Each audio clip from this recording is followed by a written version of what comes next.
ಭಾಳ ಲೇಟ್ ಮಾಡಿ ಸ್ಟಾರ್ಟ್ ಮಾಡಿದ್ವಿ, ಭಾಳ ಮುಂಚೆ ಮಾಡ್ಬೇಕಾಯ್ತು. ನಾವಿನ್ನ ಭಾಳ ಸಣ್ಣವ್ರಿದ್ವಿ, 9 ಗಂಟೆ 10 ಗಂಟೆ ಹೋಗ್ತಿದ್ವಿ. ನಮ್ಮ ಉಪ್ಪಾರಕ್ಕೆ ನಾನು ಬರ್ತೈತಿ ನಮ್ಗಾಗಿ 42 ವಯಸ್ಸು. ಆದರೆ ಹೆಚ್ಚುವರಿ 50 ವರ್ಷ ಮ್ಯಾಲೆ ಆಯ್ತು ಅಂದ್ರೆ ಹೋರಾಟ ಆಗತ್ತೆ. ಆ್ಯಕ್ಚುಲಿ ಯಾವುದೋ ಸರ್ಕಾರ ಬಂದು ಅವ್ರು ಏನು ಮಾಡಿದಾರೆ ಅಂದ್ರೆ ಉತ್ತರ ಕರ್ನಾಟಕ ಭಾಳ ನೆಗ್ಲಿಜೆನ್ಸಿ ಮಾಡಿದ್ದಾರೆ.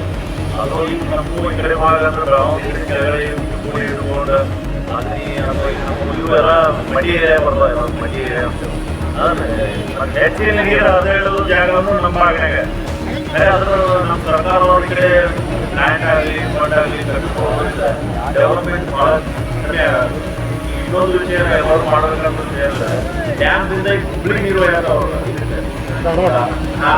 ಧಾರವಾಡ ಒಯ್ಯಾಗ್ತದ. ಆ್ಯಕ್ಚುಲಿ ಅದು ಧಾರವಾಡ ಒಯ್ಯಾಗ್ತಂದ್ರೆ ಆ ಕಡೆ ಭಾಗನಾಗ ನೀರಿನ ವ್ಯವಸ್ಥೆ ಜಾಸ್ತಿ ಇದೆ. ಬಟ್ ಇಲ್ಲಿ ನಮ್ಮ ಡ್ಯಾಮ್ ನೀರು ಆ ಕಡೆ ಒಯ್ಯಾಗ್ತದೆ. ಅದಕ್ಕಿಂತ ಅವರು ಈ ಕಡೆ ಕೊಡ್ಬೇಕನ್ನೋದು ಅದನ್ನು ನಾವು ಮೊದಲು ಹೋರಾಟ ಮಾಡಬೇಕಾಗ್ತದೆ. ಸರ್ಕಾರದಿಂದ ನೋಡ್ಬೇಕಾಗ್ತದೆ. ಗ್ರ್ಯಾಂಡ್ ಕೊಟ್ಟಿರ್ತಾರೆ. ಮತ್ತು ರೈತರಿಗೆ ಆ್ಯಕ್ಚುಲಿ ಏನು ಸರ್ಕಾರ ಇರೋದು ಅಥವಾ ನಡೆಯೋದು ರೈತರ ಮೇಲೆ. ರೈತರ ಬೆಳೆಯೋದಾದ್ರೆ ಏನು ನಡೆಯಂಗಿಲ್ಲ. ರೈತರಿಗೆ ಎಷ್ಟು ಸರ್ಕಾರ ಸಪೋರ್ಟ್ ಮಾಡ್ತದ ಆ ರೀತಿಯಿಂದ ಎಲ್ಲ ರೀತಿಯ ಸುಧಾರಣೆಗಳು ಆಗ್ತಾವೆ.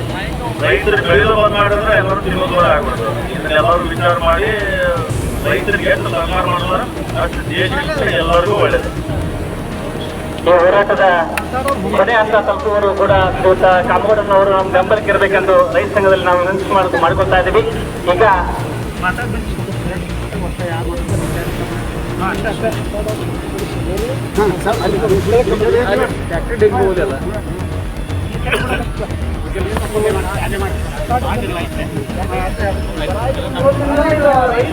ಯಾರು ಮಾತಾಡೋರು ಅವರನ್ನ ಹೊರತುಪಡಿಸಿ ಎಲ್ಲರೂ ಯಾರು ಮಾತಾಡೋದು ಎಲ್ಲರೂ